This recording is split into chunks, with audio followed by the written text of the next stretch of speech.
Hey, what's going on? It's Jason Lucchesi with the No Flipping Excuses Show. I am so excited that you're here with us right now for this episode. Either you're watching this on YouTube or listening to it through iTunes as well. So excited that you're here. If you're returning, thank you so much. I'm so grateful that you are enjoying everything here on the channel, or if you're in iTunes, I appreciate that. If you're brand new, you are in store for a really great episode here. If you are brand new, make sure you click the subscribe button below. We'd love to have you as a subscriber. You'll get notified of brand new shows just like this. And make sure you give the video a thumbs up. And as usual, we will continue the conversation after the episode concludes down below in the comment section. Would love to continue that conversation with you. Without further delay, I've got a special guest with us today, Mr. Brad Chandler. He's done tons of real estate transactions over the course of his career, and I am blessed to have him on the show today. We had a little bit of technical difficulties on my end with my computer going in and out, so thankfully he was a trooper and he stuck with us. So I appreciate your patience there. Welcome to the show, Brad.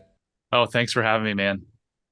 So for folks that don't know much about you, because, you know, I saw your bio that you sent in. We've been Facebook friends for a really long time now. And I know you're doing some remarkable things, not just in real estate, but in other aspects of just personal life things that you're doing. And I love it. I've seen the transformation that you've been doing. But for folks that don't know much about you, can you kind of share a little bit about who you are and what you're all about? Yeah, man. I read a book in ninth grade on how to buy real estate with no money down. And at that time, there was a reason why, but we'll get to in a few minutes. I wanted to do real estate. I wanted to make a bunch of money. So an investor bought my neighbor's house in late 2002. And I went and talked to him. And he says, yeah, I buy distressed houses from sellers and I fix them up and resell them. I'm like, all right, I'm going to do it. And that was in late, my son had just been born. That was in late 2002. And I committed to it. I was working a full-time job. I was working my butt off from 8 to 11. I put him to sleep at 8, spent a couple hours with him. And then, man, I'd work from 8 to 11 almost every night, weekends. And it was really hard finding my first deal. Like months, weeks went by and I couldn't get my first deal, but I just became more and more persistent. I was like, if you can do it, I can do it. And in July, I bought my first house. In July and August, I bought 6 houses total. In October of 2003, I went to my boss and said I quit. And I came home and told my wife at the time I quit. And she's like, what the heck? We have a newborn son and I have 2 kids. Like, what are you doing? I'm like, it'll be fine. And here we are 20 years later. And it's fine. It's been good. It's been, 4,000 houses and lots of ups and downs. But the business has been really amazing and allowed me to now do what I was put on this earth to do. Dude, that's awesome. That's remarkable. I love the story. Obviously, the 4,000 houses, that's a huge accomplishment, a huge milestone. But one of the things that I picked up on that I would love to kind of, run with just for a little bit, because a lot of our folks may have been in your shoes. They're in your shoes right now, like when you were first getting started, brand new baby, and also additional, 2 kiddos on top of that. Let's hop in. Like, what was fueling you? What was your fire? Especially for some of you listening right now that are brand new. This is important because I really want you to take, hold of this. So Brad, what was the fire that kept you going? Because you weren't landing a deal, and I was in the same boat as you. It took forever, it seemed like, to get that first deal. But then once you got it, it was like a snowball effect. So I want you to kind of touch on that, because a lot of people give up after like their first few weeks, maybe even, they're trying it for 30, 60 days. And they're like, man, I haven't gotten that first deal yet. But for you, you kept going. And I kind of want to, what was going on? What was your why? What was fueling man, I'm going to go real deep, real fast. Yeah. My 15-year-old daughter, she's on a mission trip, and the guy who runs the program's like, yeah, I met your dad the other day at this Collective Genius Mastermind, and man, he went really deep. And she's like, that's my dad. So here's the deal, Jason. Most of us as children didn't have our needs met. And so we develop coping mechanisms. And one of those biggest ones is I'm not enough. Something bad happens to you as a 6-year-old, and you say, why is it happening to me? I'm bad. So some people will take that and be like, I'm never going to succeed. They try and they're like, I don't deserve this, right? And it's all in their subconscious mind. They don't wake up ever and be like, I can't call the seller because I don't deserve it, but their subconscious mind is screaming it. In my case, my subconscious mind, after doing this work now for 2 years, I realized my subconscious mind was screaming to me, you're not enough. And the only way you're going to ever prove it is to make a shitload of money. So I think looking back, that's what was driving me. Consciously, what was driving me is I wanted freedom. My dad was an entrepreneur. He was an attorney. I didn't never want to be I didn't have a lot of control. This is another thing a lot of entrepreneurs do. I didn't have a lot of control as a child. So I thought I wanted to control my own destiny. I wanted to be an entrepreneur. Yeah. So entrepreneurs often get in business to control things, which you really never control anything but your thoughts. And the second piece is they get in because they think the money is going to bring them happiness and worthiness. So those two things drove me.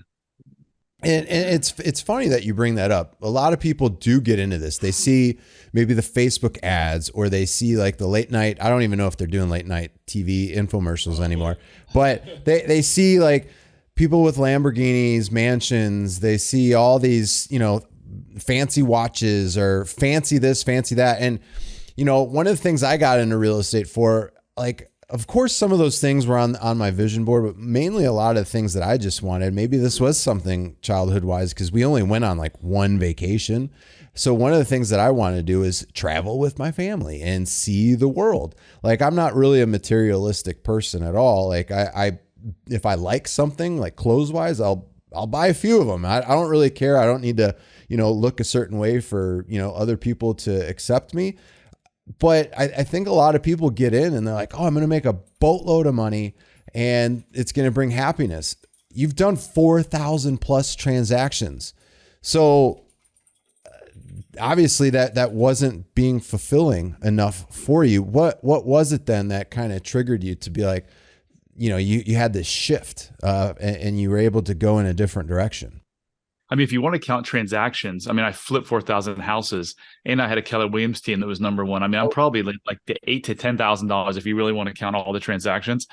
So, dude, I thought I was fulfilled. I thought I was, if you would have asked me, if we were on this podcast 3 years ago and you said, Brad, do you love yourself? I'd been like, heck yeah. Do you have high self-esteem? Heck yeah. Do you care if people judge you or do you care what people think? No way. All of those were lies. Complete lies. Yeah. So I developed this, like, I know some people are like, oh, self-love is woo-woo. You may think that way, but you can just, if you're in a miserable life or miserable situation, just keep thinking that way and you can keep living the miserable life. If you want to figure out how to change your life, the only way you do it is by learning how to love yourself. And you do that by changing your thoughts. So I developed this self-love quiz for all those people that are like, well, I love myself. Go take it. It's bradchandler.com/quiz. It will take you 3 minutes. It's only 12 questions. But why did I have this massive shift? I was trying to get my son help for his anxiety. And in that process, someone said, you may have unresolved childhood trauma based on how I was acting. And sure enough, I did. And in one 3-hour session in Park City in February of 2021, my entire life changed. I mean, profoundly changed. I'm a completely different human being. You can see it on Facebook. I mean, yeah. I'm just a completely different human being. And not to interrupt you, but I remember seeing it on your Facebook post. Like literally, I remember seeing like you talking about deals and this and that. And then all of a sudden it was a shift. I'm like, oh, that's cool. I'm glad he's realizing this, and I'm glad you're going in that direction, because I personally love seeing when people have like a shift. I think I had something similar like in 2016. I was going through a bad business partnership breakup, and it's crazy how things come into your life and you accept them. Like Wayne Dyer had this movie called The Shift, and I remember sitting down watching it, and I'm like, holy shit. And it's crazy because at that time too, I think he passed away like 2 weeks later, because I was like, you know what? I want to go see this guy. I want to thank him. And it's crazy how we have these things in our life happen when they do. So I commend you on doing the things that you're doing that, will actually give you a fulfilling life, because we're only here for a short period of time. We need to take advantage of that instead of living what everybody else wants us to live. What do you think? Oh, of course, man. I lived a lie for 47 years trying to be someone that I wasn't. I didn't feel great about myself. And so the business, look, it wasn't all roses. I made 5 business mistakes, Jason, that cost me $9 million. Every single one of those business mistakes was about me chasing my worthiness. So I took the mask off, and now I don't need drugs. I don't need alcohol. I don't need anything. Like everything that I need and everything you need and everyone has to be happy, you already have inside you. If you want to chase things from outside, when I make this much money, when I get this girlfriend, when I get this car, when I get this vacation, you think that's going to bring you happiness, you're fooling yourself. Right. All the happiness is from within, and it's a big shift. It is a big shift, but Yeah, life is short and it goes so fast. it does, man. I swear, like everybody says, like when you have kids, like, before you know it, they're going to be grown. And right now I've got a 15, 13, and 8-year-old. And I'm just like, where the heck did that time go? It just goes so fast, especially after you graduate freaking high school, man. Yeah. It's a blink. I just turned 50 last month, and I'm like, I cannot believe I'm 50 years old. I feel more like I'm 25. Like I feel like I've lived 25 years, not 50. Yeah, I know, right? It does that. And, for folks at home that are watching this, and, the big thing that I want to say to people right now, like if you're getting into this business solely from a monetary standpoint, to make lots of money, to fill up your bank account, Brad, correct me if I'm wrong, but that's kind of the wrong way, at least from me, if you're getting into this business for those specific reasons. So I don't know. I try to look at stuff in the world. There's hardly any right or wrong. It just is, right? But what I'll say is I would challenge you, because I've shifted in the last 2 years and my business has never been in a better position. I've shifted from trying to make a bunch of money to prove my worth unconsciously, because I didn't know I was doing it, to making an impact. So now I look at my employees, I coach my employees, the ones that are struggling. How can I create a better seller experience? How can I report to my investors better? If you focus on impact, how can you make the greatest impact? The money will come more than you ever thought. I agree, hands down. I think when you start to look at it that way, impact, helping others, I think it's huge. I never really got it because I remember reading like Zig Ziglar books, back in my early 20s.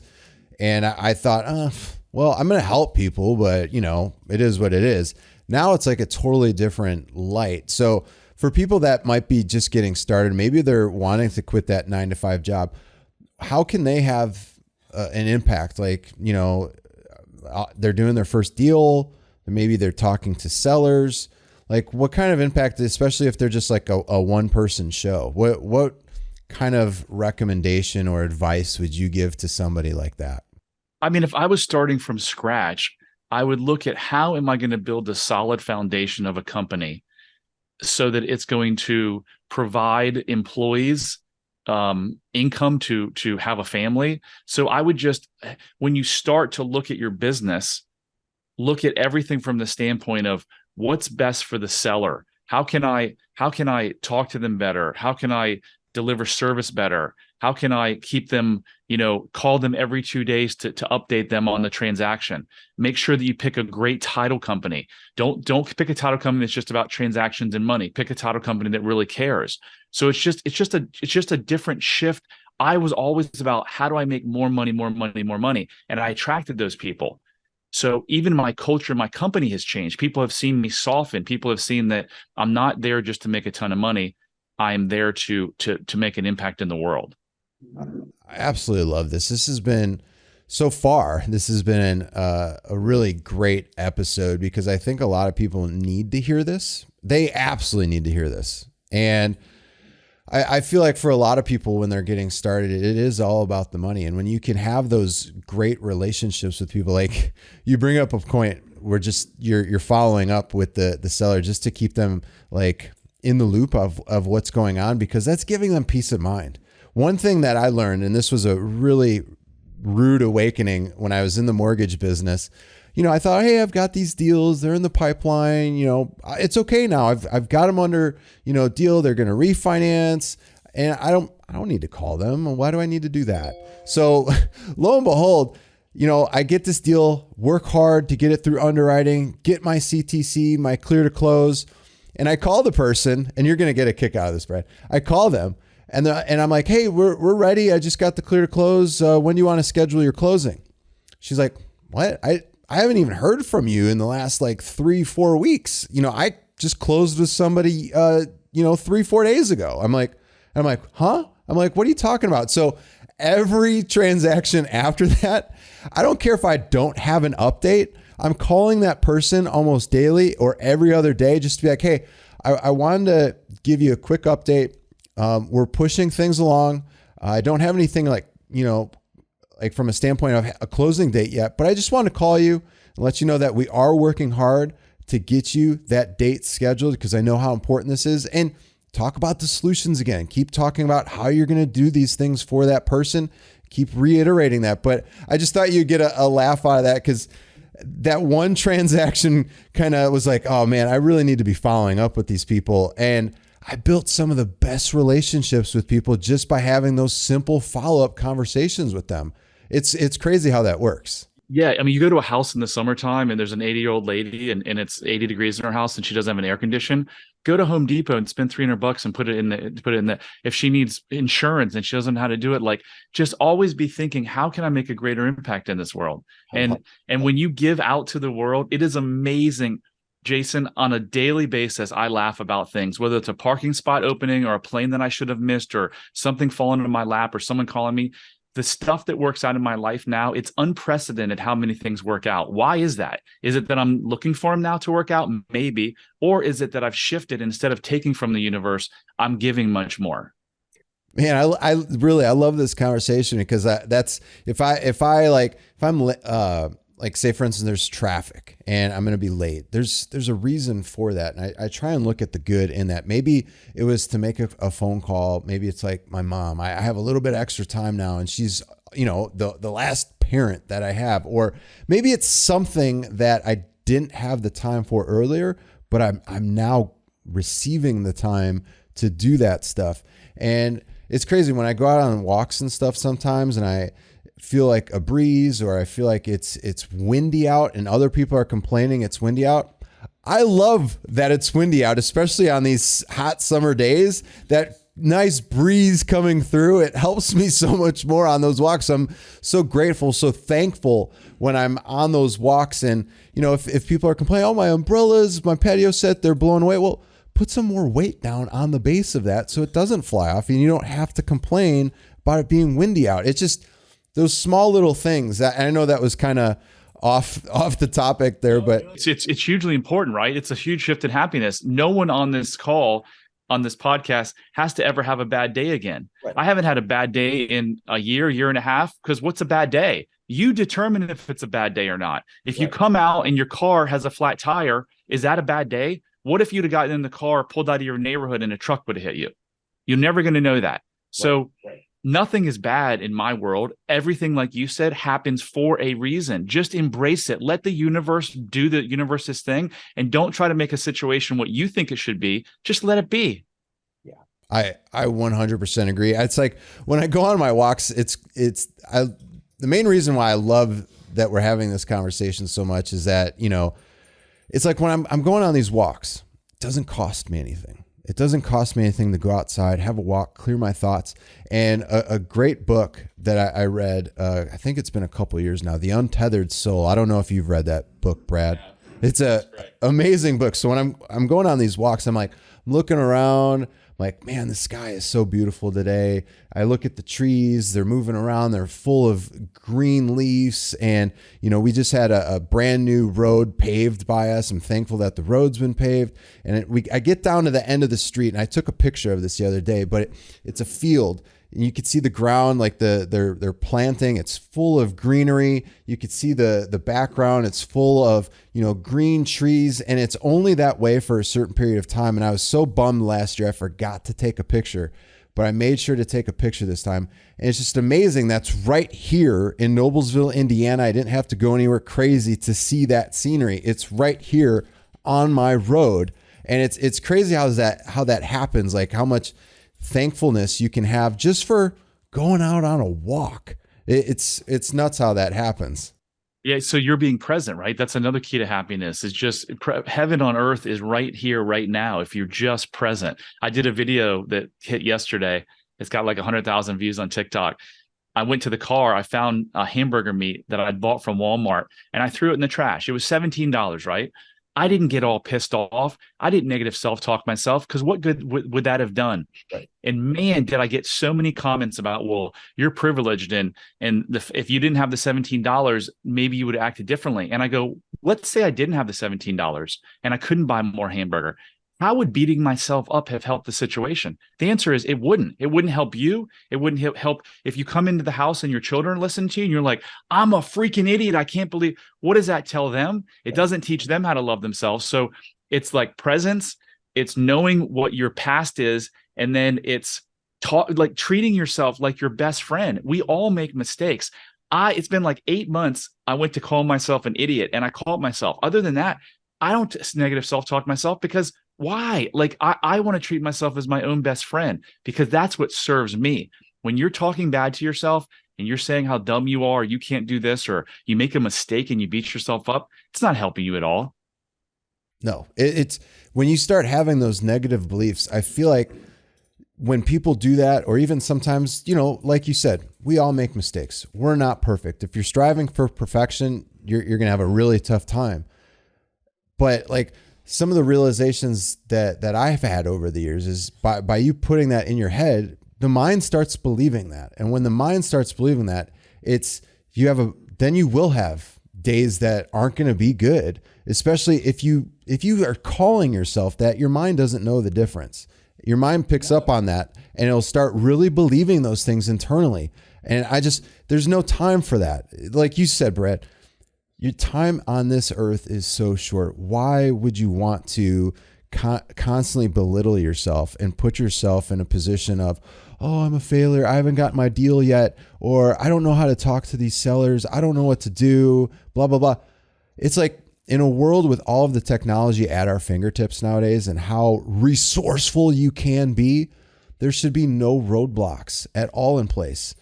Sometimes you might just need to sit down, think to yourself, and really just be thankful that you're able to see, you could feel, you have hair, and I'm fine with this. Like some people are like, oh, why don't you go and get the pluggy things? I'm like, no, I'm cool with this. It is what it is.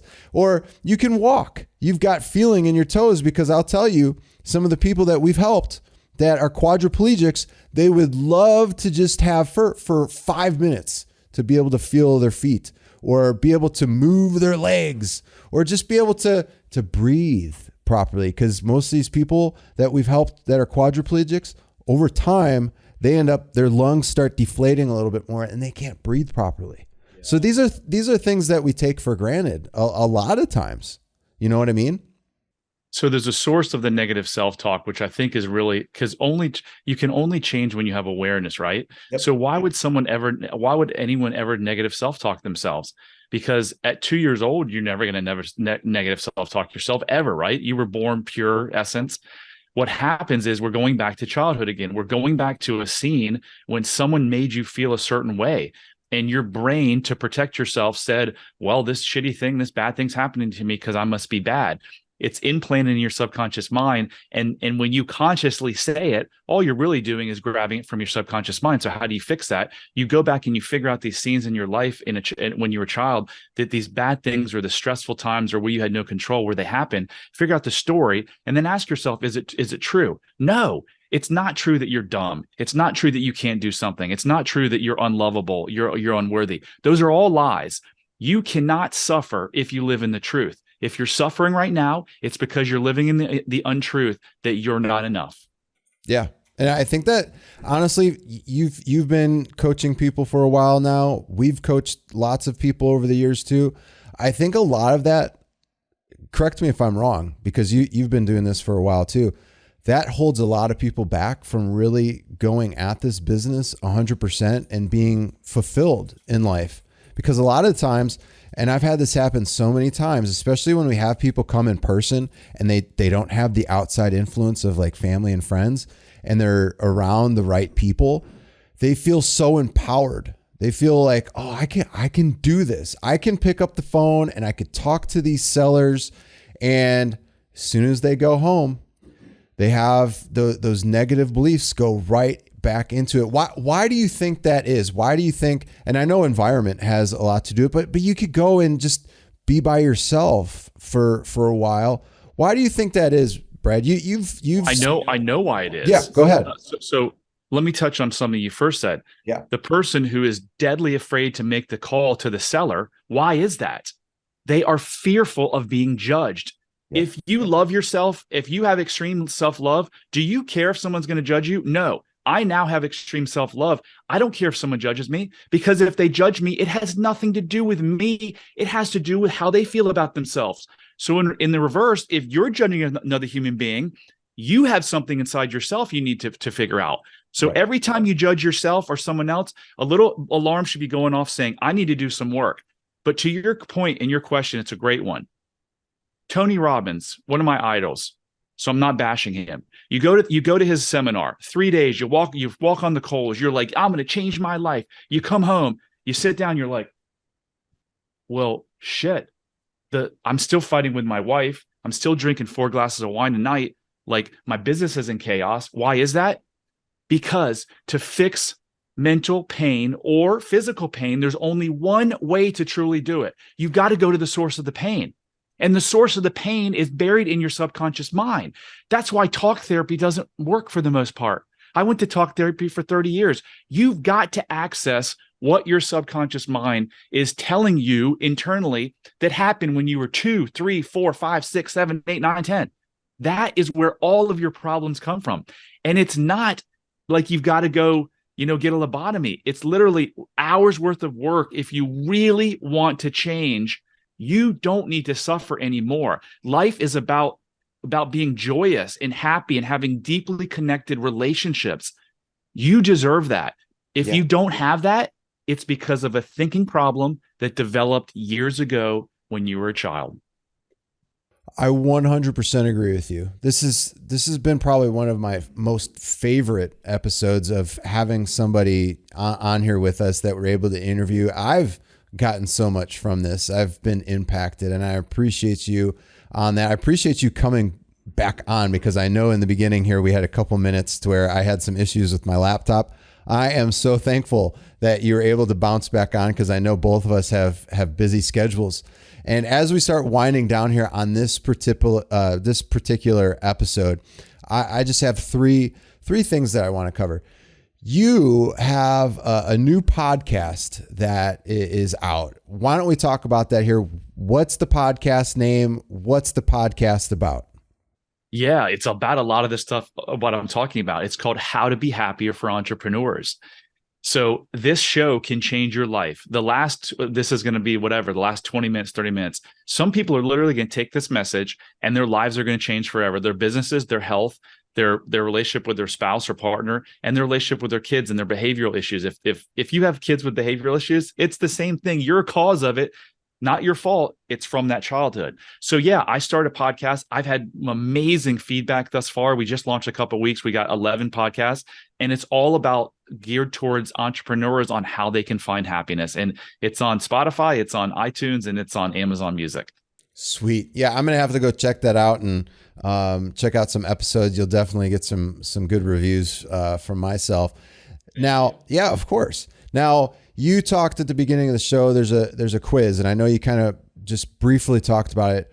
What's the site for folks to go check out the quiz, and let's discuss where that can happen. What's the quiz about?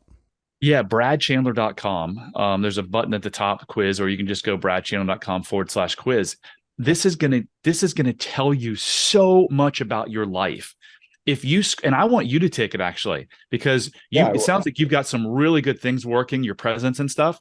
So you might be in the extreme self-love category. If you are in the extreme self-love category, I bet your life, your relationships, your business, your health, everything's like just humming. If you have mild self-love or if you have mild self-love or lack of self-love, I promise you that at least one and maybe all of your areas of life are struggling. So don't look at that as, oh, woe is me, I don't have self-love. Just the opposite. Come at it from a positive standpoint, like, oh my gosh, my life can profoundly change. So it's a perfect marker of what's your self-esteem? How do you feel about yourself? And if it's lower, that is the clue. That is your awareness for change. And if you lack self-love, you were not born with lack of self-love. That was a learned behavior. And if you learned it, you can unlearn it in a matter of hours through, this program that I put together. That's awesome. I love it. I'm going to go there after we're done here with the show. Just, I want to see where I'm at personally. So make sure you go bradchandler.com/quiz. So I'll say that slowly, especially if you're listening to this through podcast wise.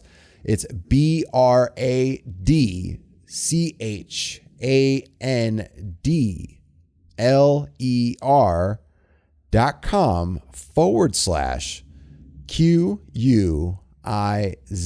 So bradchandler.com/quiz. So I made a mistake.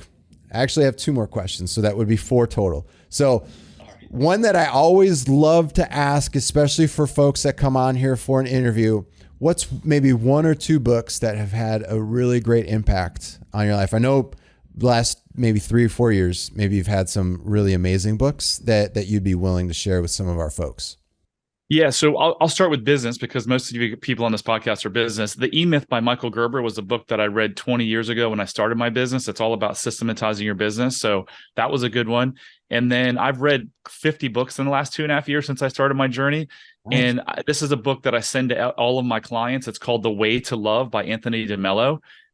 It kind of mixes Christianity and kind of Buddhism. He was I think he might have been a Jesuit who literally moved to India. So it's just amazing. It's The Way to Love. It's like the secret. It's a small little book. Each chapter is only like 4 or 5 pages. So that's a good one. And then and then another one is Radical Acceptance by Tara Brach. Just all 3 of those books are phenomenal. I'm going to get those. We'll have the books that Brad's recommending down in the show notes, or if you're on YouTube, it'll be down in the description section below. So final question here, Brad, what's some parting words that you would have for our guests here? We're going to obviously, go check out Brad's podcast, go check out the quiz. What are some parting words that you have for our folks on today's episode? I would just say that I am part of you in that after doing this to so many people, helping so many people, it all comes down to some level of I'm not enough. And for 47 years, I didn't feel enough. And every area of my life suffered. My health, 2 failed marriages. I don't like to use the word failed marriages. 2 marriages that didn't work out, kids with behavioral problems, a business that went all over the place.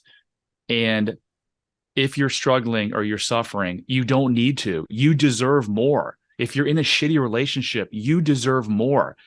And the way that you get there is just by fixing your thinking. And that thinking goes back to childhood programming.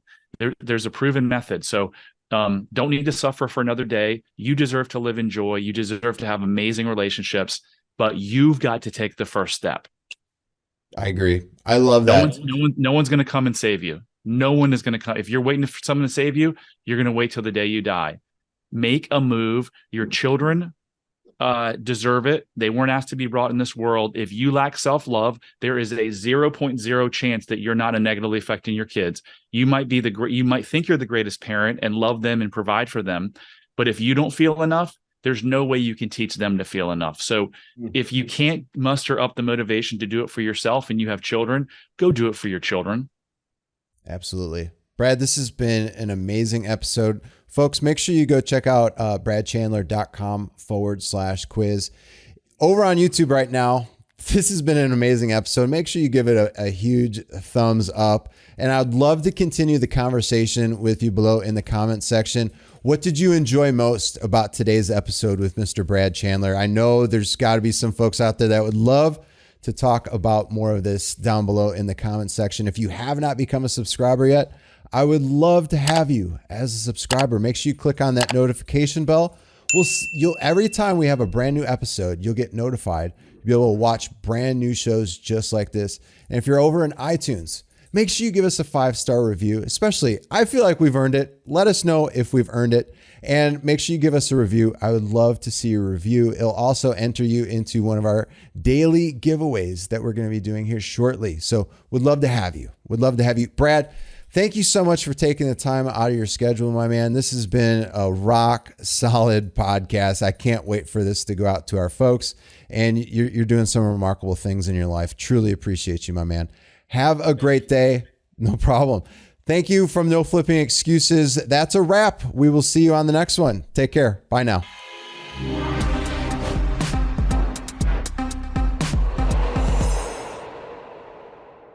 Hey, go grab a copy of our brand new book. We'd love to put this in your hands. The Art of Flipping Deals. You could go grab your copy today at theflippingbook.com. Make sure you head on over to theflippingbook.com. We'd love to get this in your hands today and show you exactly how you could get free exclusive inbound leads in your business today. Make sure you head on over to theflippingbook.com. Take care. Bye.